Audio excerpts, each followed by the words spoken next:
트럼프 인사발령 눈물 공방. 이 추미애 법무부 장관 얘기입니다. 초임 판사 시절 지방발령에 불만을 품고 울었다. 이런 한 선배 변호사의 SNS 글 그리고 이를 인용한 보도에 대해 법적 조치를 예고하면서 또다시 논란의 중심이 되고 있습니다.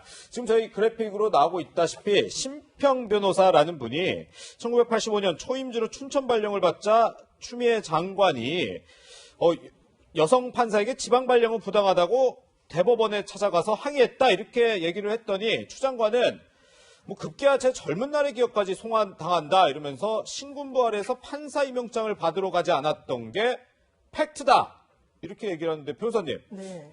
근데 지금 심평 변호사는 한 에피소드 과거에 자기가 들었던 에피소드를 얘기하는데 난데없이 답변은 신군부 얘기를 해서 지금 이게 뭐 맞는 말인지 잘 모르겠는데. 그렇습니다. 어떤 질문을 던진 거에 대한 악의가 맞는 답변을 내놓은 건 아닌 걸로 보이고요. 네. 이게 본인의 어떤 과거 행적에 대해서 이게 잘못됐다라는 이제 주장을 하기 위해서 내가 그 당시에 뭐 이제 인사와 관련돼서 항의한 적은 없고 인사 관련해서 임명장을 받지 않았던 적이 있다라고 약간 동문서답처럼 보이는 답변을 좀 내놓은 게 아닌가 싶습니다. 근데 이제 심평 변호사의 말을 보더라도 이게 지금 어떤 맥락에서 나왔는지를 좀 살펴볼 필요는 있을 것 같습니다. 지금 SNS에 본인의 어떤 개인적인 의견이나 견해, 경험을 올린 것처럼 돼 있지만 사실상 검찰과 법무부가 극렬하게 좀 그 대치각을 세우고 있는 상황에서 지금 그 대치각의 중심에 있는 추미애 장관에 대해서 과거에 대단히 부적절했다는 취지로 또 추미애 장관이 여성인 점을 뭐 이용인지 활용인지 해서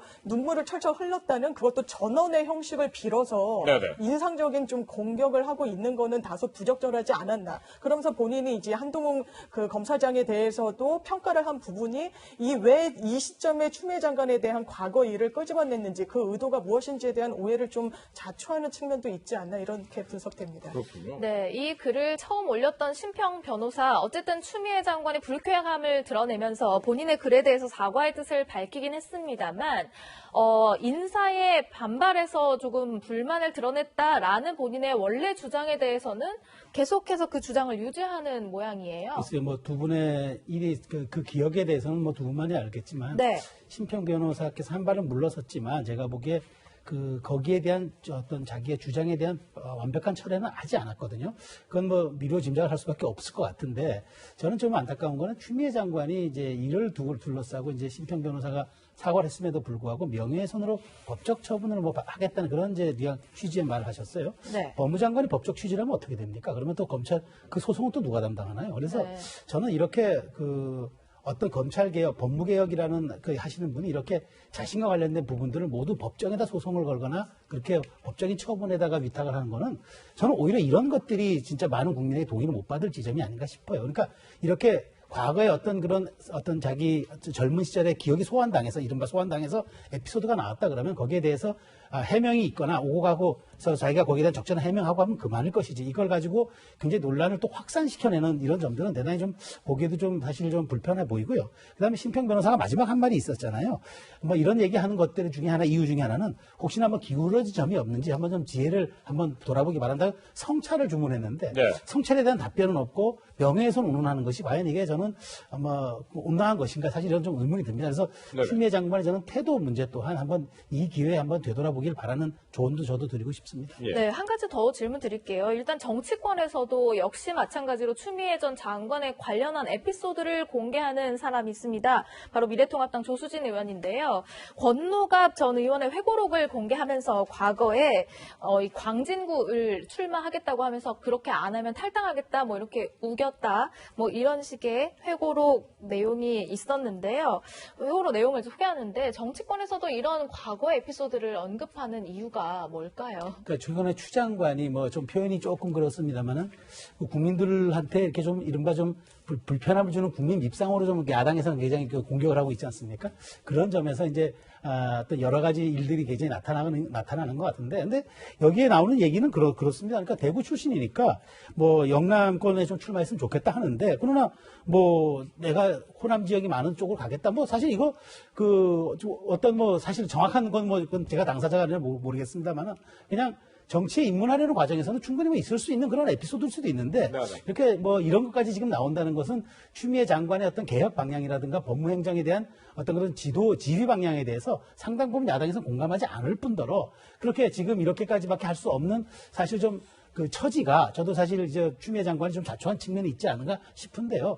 과거 이렇게 뭐 누구 책에 인용됐던 이런 점들까지 너무 이렇게 과도하게 좀 반응하는 것은 오히려 사실 저희가 그렇잖아요. 그냥 여유 있게 툭 치고 지나가면 될 일을 저렇게 과도하고 민감하게 반응하는 것이 오히려 더 많은 억측을 불러일으킬 수 있다라는 좀 기본적인 좀 저는 어떤 그 상식에 대한 이야기를 좀 드리고 싶네요. 예. 네. 앞서 신평 변호사의 SNS 글에 반박한 추미애 장관의 이야기는 신군부 아래에서 판사 임용장을 받으러 가지도 않았다라고 주장을 했습니다. 저희 채널A 취재진에서 오늘 이거를 법원 행정처 쪽에 확인을 해본 결과 85년 2월 임용식 당시 사진을 좀 확인을 했는데 여기에서 추미애 당시 장관의 모습은 확인하지 못했다 이렇게 하면서 다만 이 사진만으로는 참석을 했는지 여부는 확인 못했다라는 게 대법원 관계자의 답변이었고요. 사진을 공개할 수 있는지 물어봤을 때는 사진은 비공개 방침이다 이런 답변을 들었습니다. 네. 이런 가운데 그제 법무검찰개혁위원회가 제시한 권고안 검찰총장의 권한을 상당히 축소하는 이 권고안에 대해서 하루 만에 법무부는 환영의 입장을 밝혔습니다. 이 권고안 지금도 계속 논란이 되고 있는데 가장 핵심적인 내용, 검찰총장의 구차적 수사 지휘권을 폐지하는 내용입니다. 대신에 법무부 장관이 고검장에게 서면으로 수사 지휘를 한다. 제가 봤을 때는 네. 정부의 의도, 정부의 입김이 상당히 더 작용할 여지가 커진 것 같은데 네. 이게 검찰개혁인가요? 예, 저도 지금 앵커님께서 말씀해 주신 부분에 좀 공감하는 부분이 큽니다. 왜냐하면 예. 이제 고검장에게 법무부 장관이 서면으로 수사 지휘를 내리고 네네. 고검장이 그 관련해 가지고 수사 지휘를 하겠다는 취지로 이제 검찰총장의 권력을 분산하겠다는 것인데 네. 지금 그렇다면 고검장이란 자리가 어떤 자리인가? 이거는 국회 인사청문회를 거치지도 않고 네네. 어떤 국가의 검증 과정을 거쳐서 임명되는 직이 아닙니다. 그렇죠. 법무부 장관이 임명을 하는 임명직이고요. 예. 그렇기 때문에 그렇다면 지금 윤석열 총장에게 과도한 권력이 이제 권한이 부여돼서 이 부분을 좀 조정할 필요가 있다라고 했을 때 지금 이 나온 것이 대안일 수 있느냐 이 부분에 대해서는 상당히 좀 의문점이 표해지는 부분이 있습니다. 네. 이 지금 대안이라고 제시된 부분은 마치 어떻게 보이냐면 윤석열이라는 지금의 검찰총장에 대한 어떤 불만 그리고 네. 어떤 문제 제기를 지금 고검장으로 이게 권력을 분산하면서 풀어내겠다는 건데 이 개인에 대한 어떤 실망과 어떤 문제 제기를 제도적으로 바꾸겠다는 굉장히 좀 근시안적이고 단편적인 대안으로 좀 비춰지는 부분이 있어서 네. 그렇기 때문에 사실 진보 성향을 띤 시민단체나 유관단체에서도 이 부분에 예, 예. 대해서는 사실상 문제 제기를 하고 있는 게 아닌가 이런 생각됩니다. 네, 방금 말씀해 주신 진보 성향의 시민단체 참여연대를 얘기하는 것 같은데요. 참여연대에서는 검찰총장에게 집중된 권한을 분산하자면서 법무부 장관에게 구체적 수사에 대한 지휘권까지 부여하고 인사권까지 강화하자는 제안 생뚱맞고 권한의 분산이라는 취지에 역행한다. 이렇게 비판을 하기도 했습니다. 최소연 평론가님. 네. 그래서 결과적으로 이 검찰개혁이라는 이름의 이 권고안 윤석열 검찰총장을 이른바 식물총장으로 만들고 지금 윤 총장과 대립하고 있는 이성윤 서울중앙지검장을 향후 인사해서 뭐 이런 표현을 하더라고요. 중앙일보에서. 서울 고검총장 만들려는 거 아니냐. 이런 의심의 눈초리들을 많이 보내는 것 같더라고요. 그러니까 고검장이면서 그 표현은 고검장이면서 사실상의 검찰총장이다. 네. 그 둘을 이제 합한 의미의 맥락의 뉘앙스가 되겠죠. 네네. 저는 이번 고검장에게 수사지휘권을 준다. 아까 장 변호사님 잘 지적하셨지만 뭐 청문회 거치지도 않은 이른바 임명직 사람들이 그렇게 할 수 있습니까? 그런 게 민주적 통제의 일환인가요? 저는 반문하지 않을 수 없고요. 더군다나 고검장들은 말이죠. 차기 총장 후보기 때문에 법무장관 말을 잘 들을 수밖에 없어요. 내 앞에 줄 서란 얘기 아닙니까? 네. 이것이 검찰 개혁이라면은 윤석열 잘라내기가 뭐가 다르겠습니까? 저는 그래서 사실상 모든 정부들이 그 검찰의 어떤 수사에 개입하거나 할 때 외압을 행사하려고 할 때 항상 이런 말을 하죠. 민주적 통제라는 말을 썼습니다. 예. 앞으로 지금도 전 나오는 게 이해가 안 되는데 민주적 통제를 빙자한 이건 코드 인사예요. 예. 줄 세우겠다는 얘기가 다름 아닙니다. 자, 그렇게 해서 검찰에 말 잘 듣는 사람들을 고검장으로 줄 세우고 난 다음에 과연 그 다음에 검찰의 독립성, 그 다음에 검찰의 개혁. 자, 가장 중요한 거 민주적 통제 못지않게 중요한 게 검찰의 수사 독립성입니다. 우리가 검찰 개혁의 본질하는데 검찰이 외압에 휘둘리지 않은 수사 독립성 확보와 인권을 생각하는 검찰 수사, 이것이 본질 아닙니까? 양대 축 아닙니까? 네. 여기에 충실하면 될 터인데 왜 저렇게 다른 수들, 그러니까 꼼수라고 얘기해야 되고 생뚱맞다고 얘기가 나오고 역행한다는 얘기가 심지어는 같은 진보 진영 편에 있는 시민단체 속에서 나오는 거죠. 예. 이걸 헤아리지 못하고 만일 이성윤 지금의 중앙지검장을 고검장 인사 발령한다?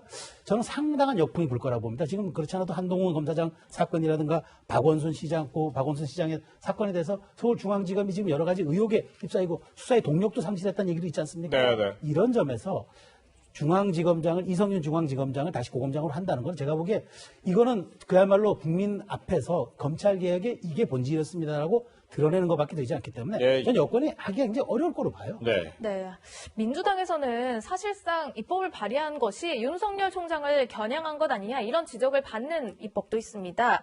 지금 김용민 더불어민주당 의원 같은 경우에는 검찰총장을 장관급에서 차관급으로 대우하도록 그리고 검사 인사에 총장이 의견을 제시하도록 한 규정도 좀 삭제하는 그런 법안을 추진하고 있어서 좀 논란이 되고 있는데요.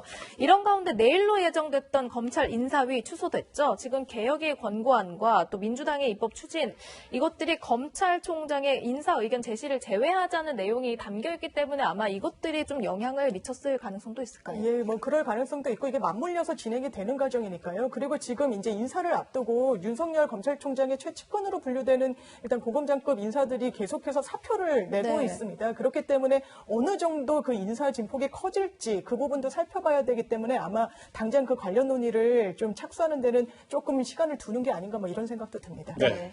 지금 이렇게 윤석열 검찰총장의 힘을 빼는 방안들 정부 여당에서 지금 계속해서 나오고 있습니다. 근데 이 비슷한 처지에 놓인 사람이 한 명 있습니다. 2017년 12월 임명이 된 사람인데 일단 청와대에서 그 당시에 이 사람을 어떻게 평가를 했었는지 저희가 준비를 했습니다. 먼저 들어보시죠.